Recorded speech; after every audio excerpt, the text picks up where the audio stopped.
Hello and welcome to Prof Zone. I am Joe Stauffenberg, aka the #1 fan of Markel Fultz. To my left is the president of the I Hate Gritty Club, Mark Acitelli. Proud president of the I Hate Gritty Club. We got a lot to talk about here on Prof Zone. We'll start off with a little bit of Rowan sports, and then we will also dive into a little bit about Phillies sports. Some national stuff. We got some social media and, of course, rapid fire coming up. We're going to start things off, though, with the Rowan women's basketball team. Mark, right now on a 3-game winning streak, what do we expect for the rest of the season for this Prof's team? I mean, you talk about being on a 3-game win streak. One of the things that really stands out to me with this women's basketball team is they have a great mix of leadership as well as youth. I mean, you're talking about the leading goals point getter is Dominique Peters, averaging over 13 points per game. You look at Olivia Roland, she's not far behind, 10-plus points per game. And then the freshman, Grace Marshall, who, a surprising starter, she sat the first 2 games of the season, came off the bench, starts, basically the rest of the season so far. She's got 10-plus points per game. She's been big in those conference contests. I mean, a team that's 5-4 overall in the year, 4-1 in the conference. That's the most important thing. The conference schedule, they're really dominating, and that's what you got to do, especially in the NJAC. I think right now, since there's only, I think, 3 games in the 2018 year that they have at home, I think winning away, they've done a tremendous job of doing. And so, now in 2018, it'll be so much easier for them to not go anywhere. They're staying here in Glassboro. One of the interesting things that I can think of is Dominique Peters.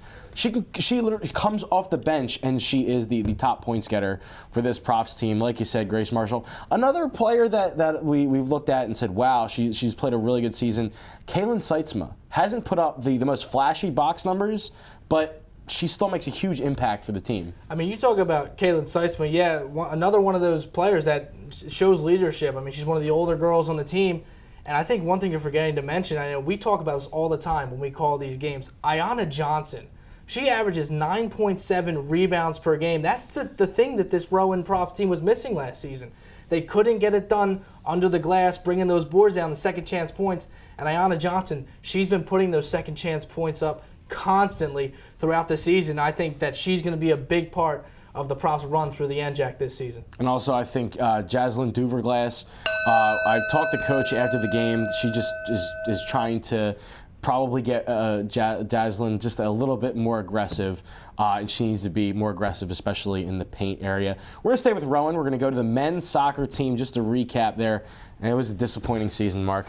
Yeah, it's certainly one of the more disappointing seasons for this Profs team, especially all the hype leading up to it. Last season, 2017, 17-4-1, hosted the NCAA tournament first and second rounds. Unfortunately, they had a really good team last year. Got upset in the first round by Cabrini College in overtime into a Cabrini team that they really should have won. I mean, you look at the stats from that game. Profs had 26 shots compared to Cabrini's 2. Yet Cabrini got one of them to cross the line. That just shows you what a heartbreaking sport soccer is. And, this season, 12-7 overall in the year. They were picked as the preseason favorite to win the NJAC. And they end up 5-4 in the conference, losing in the conference semifinal in the NJAC playoffs to Montclair State in a game that, the scoreline was deceiving. They lost 4-3. They were down 4-1 at one point, though. They scored 2 goals within the last 10 minutes of the game that kind of got them close enough. But still, it just wasn't enough. And, the scary thing about this team is they're losing a lot of seniors. I mean, Ryan Campbell, 18 goals this season. They're losing him. Shane Doherty, another team captain, 6 goals. So they're going to have to replace some scoring next year. And one of the players that's going to obviously be still on the team is Mo Dussault. Yeah, on that defensive line, being NJAC Defensive Player of the Year. He's really big. He's a flexible guy that not only can he play the back line, but he can also move forward. We've seen a lot of him in the midfield. Would you be surprised if they push him to forward and maybe to try to get more goals? I mean, the guy can put it in, especially we saw during the year a bicycle kick being put in. Do you think he can play a little bit of forward? Yeah, I mean, Mo Dussault, the good thing about him is he's such a versatile player. We've seen them use him at the attacking mid-role. He's played at center defensive mid. They've moved Nick Schlager back to center back because Mo Dussault, he's so good, they kind of like to let him roam around the field and be a part of even the offense as well as the defense. I mean, 2-time reigning NJAC Defensive Player of the Year. He also has some goals, like you said, that bicycle kick, but Mo Dussault is just, he's what we call an all-around soccer player. No matter where he is on the field, he can get the job done, except goalie. I'm sure he could play a little bit of goalie, but I wouldn't. He's Yeah, tall. very, very tall. Another man that's tall, Joel Embiid, as we're going to Philly sports now. He's really leading this Sixers team, along with Jimmy Butler and Ben Simmons. Right now, the third best team in the conference. Do you see them going anywhere? Do you think that they go a little bit further, go to the second seed, a possible first seed? Also, where do you see them going in the final situation? Because there was a lot of hope for this team going into the finals or into the season, but does Jimmy Butler push them any further? Well, I think since Jimmy Butler's joined the team, we can all say that Jimmy Butler's been a revelation to the Sixers team. He is something that they were missing, and the thing they were missing is, as Stephen A. likes to say, Jimmy Butler is a dog. Okay, and Jimmy Butler has just brought some swagger to this team that we were missing. I mean, Ben Simmons, he's kind of a quiet player. I mean, yeah, he's a great player on the court. He's a quiet, then you got Joel Embiid. He's eccentric. He loves to talk, but he kind of jokes around a little bit. But then you get Jimmy Butler. He is straight business. Still likes to have a little bit of fun. But he's been doing great so far with the team. I mean, team third place in the Eastern Conference, 13-1 at the Wells Fargo Center. I think that's going to be the key for the Sixers. They need to find a way to be within those top 4 seeds of the Eastern Conference if they want to get out of the playoffs. Because on the road, only 5-8, really struggling away from home. I still think, the Celtics, besides them struggling so far this season, they just seem to be the Sixers' kryptonite. The Celtics just always find a way to beat the Sixers. I think the Raptors have a similar effect on the Sixers as well. So I see the Sixers being a 3 seed. I do see them, if they can get past one of those two teams, getting to the Eastern Conference Finals maybe. And I still think that they lose in the Eastern Conference Finals this year. I also think that they're going to go far, but again, I really want to say that they are going to make it to the finals. It's just going to be so tough just because Kawhi gets traded and everybody comes back for the Celtics. So, and also the Bucks too. We haven't even mentioned the Bucks, which Giannis is going to dominate for the Bucks night in and night out. But again, I have to agree with you with the home court advantage. They need to get some sort of home court. Even though they got a little bit last year, but obviously the Celtics were a higher seed. As I think the headbands also they do magic. So it's going to be an interesting way to the season. Real quick as we're finishing up, do you think that they move Markelle Fultz this season? I think the market's kind of low on him right now, especially with the injury that just came out about him. I think they should move him as quick as possible, but they need to get at least a first-round pick for him. I mean, he was the first overall pick. You got to get something for him. You can't just take a second-rounder. Absolutely, and a first-rounder was given up by the Chicago Bears and multiple picks to the Raiders for Khalil Mack. As we're going to talk about Super Bowl picks, I kind of hinted towards mine. What's yours? All right, well, I still got to go with the New Orleans Saints. I mean, the Saints 11-2 overall on the season. Okay, right now they're first in the NFC because of the tiebreaker they hold over the Rams when the Rams came to New Orleans and they beat them. I mean, the Saints beat the Rams at home. So it's going to be really interesting to see where that team goes. And the interesting thing is the Saints are 5-1 at home. If they can get home field advantage and especially solidify that with the number 1 seed, they're going to be tough to beat. The only game that they lost at home so far this season was to the Bucs team, but that was week 1. That was a different New Orleans Saints team. I mean, the team kind of had Ryan Fitzpatrick but still, leading the charge. You have the Saints. No, I agree with you, though. That's what I'm saying. The Saints needed to grow into the team they are right now, and now we see the schemes they're running. They're definitely one of the best teams in the league, and just everything about them is great. Special teams, offense. The defense has improved. I mean, at the beginning of the season, they were outscoring teams. That's why they were winning. Now, they only gave up 14 points to the Tampa Bay Buccaneers team. That's actually been doing pretty good on offense this year. So I think the Saints are really good, and I have to mention before I go to you, Taysom Hill. I can't get enough of him, man. The Swiss Army knife, offense. He's blocking a punt. Oh, my gosh. That game yesterday where he came through untouched and blocked that punt, Taysom Hill is the key to victory, I got to say. And he's a quarterback. He is. They drafted him as a quarterback, and using him literally in every single game at just different positions. It's absolutely nuts. But I got 2 words for you. Oh, Jesus. Duh, Bears. Yep. The monsters of the Midway are back, and there's nothing that any team can do in the NFL to do about it. I just think that defense, I know everybody's, defense doesn't win championships anymore, but I think this year it could. Especially with Khalil Mack leading things. The secondary, a little bit banged up with Bryce Callahan being out. or will be reevaluated within the next 24 hours, but with a possible ankle injury. I do think that the Bears the Bears defense is really going to step up. Although the offense is strong, I still think that the defense is going to take it home. Fierce, man. Reminds you of 85. It Absolutely. really does. Shades of 85 over there in Chicago. So we also have one more topic before we get to social media. Bryce Harper and Manny Machado. Winter meetings today. Okay. Oh, it's the most wonderful time of the year. Not just because of the holiday season and Christmas season. It's winter meetings, and these two guys haven't signed. Bryce Harper and Manny Machado.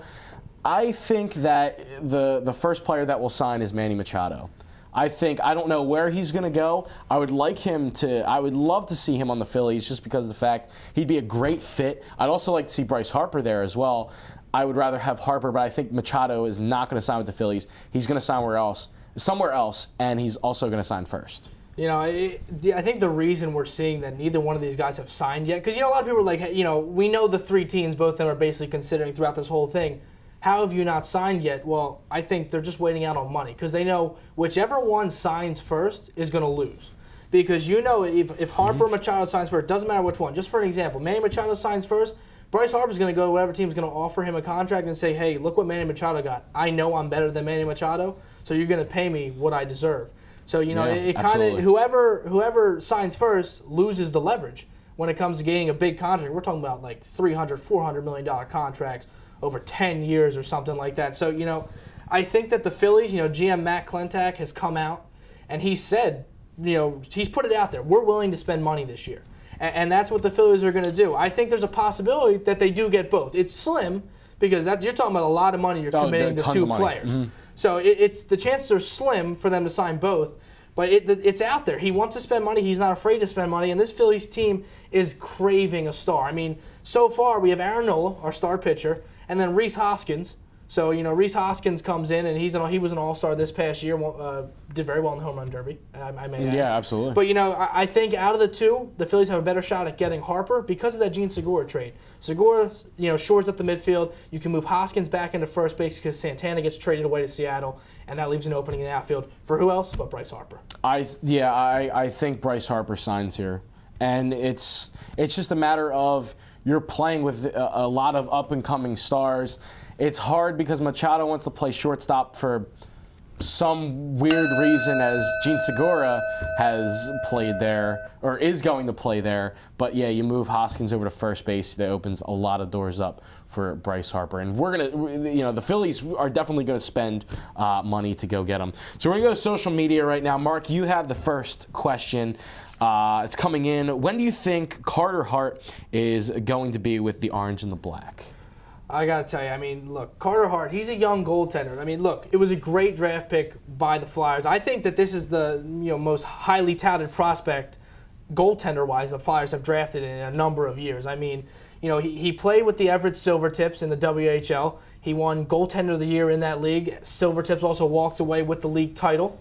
He was averaging about 1.5 goals against average out there, which, you look at that, you're like, that's astounding. The Flyers need that type of goaltending, right? But right now, this Flyers team's not built to win. They're just not. You look at the last two games, Buffalo Sabres. Somehow the Flyers come out. Buffalo Sabres have been streaking all season long. 6-2, the Flyers get the victory. Next night, they go to Winnipeg, and they lose 7-1. You put a rookie goaltender in there behind that defense, his confidence is going to get shot because he's just going to continue to get scored on. And, I think same thing we're seeing with Markelle Fultz. He just had all this pressure going in, and he hasn't been able to get the job done yet. So you don't even think just even bringing up just for a little bit would be helpful maybe?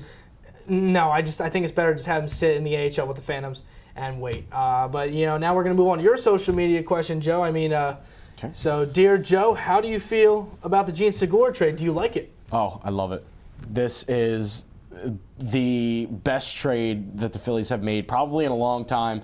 Gene Segura, he's a very, very, very consistent hitter, which I believe that they're going to put him in the 2 spot. Obviously, you have Cesar Hernandez at the first spot, and then at the second spot, Gene Segura. That leaves so many things open now. So now you have the 3rd spot for Rhys Hoskins, and then maybe Bryce Harper. But not even just looking at right now what the Phillies have. The trade sent Santana and Crawford to Seattle. So now, again, that opened up the door. Once again, as we already talked about, Hoskins moving over to first base, and then so excited more. for that. It's gonna be a good season. It's where he belongs. Looking at the outfield, he's a big guy, but Yeah, I think it's just a matter of his tallness going to be over to the first base. Okay, we got rapid fire, real quick. All right. Mark, let's start with you. Kendall Jenner was at the Sixers game last week. What are your thoughts? Should she be allowed back at the Wells Fargo Center? Absolutely not. The Kardashian curse is a real thing. We've seen it with Tristan Thompson. You know, the one game, like I said, Sixers 13-1 at home. The one game she was there, they lost. So Kendall Jenner, absolute no-go. Now, Joe, Mike McCarthy just got fired by the Packers. How about this? Do you think he takes the head coaching job for the Cleveland Browns? Oh, he's so ready. He's so ready to be the head coach of the Cleveland Browns. He's probably hoping to be pushed out. I mean, look at the up-and-coming stars. Baker Mayfield, especially that Did you see that throw? The huge pass to Jarvis Landry right in the end zone. Absolutely incredible. Trust the MVP, Mark, instead of trusting the process. Are you going to trust Joel Embiid as the MVP this year?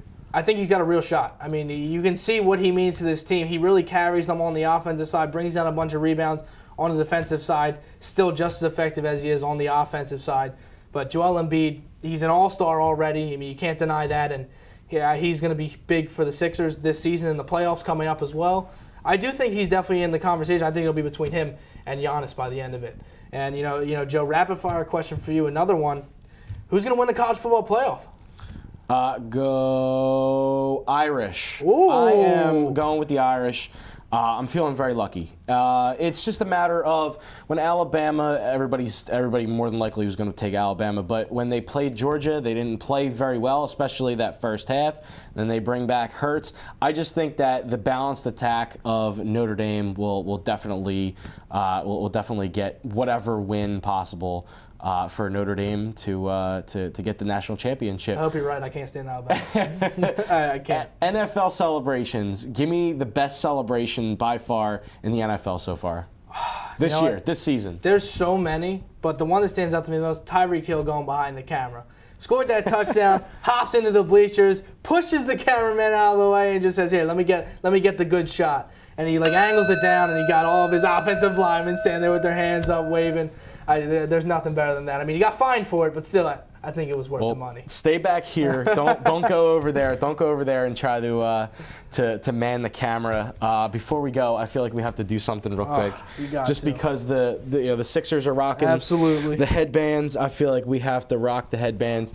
Trusting the process with the headbands. That's going to do it here for Prof Zone. I'm Joe Stauffenberg, and for Mark Etchtelli, saying so long and have a good night.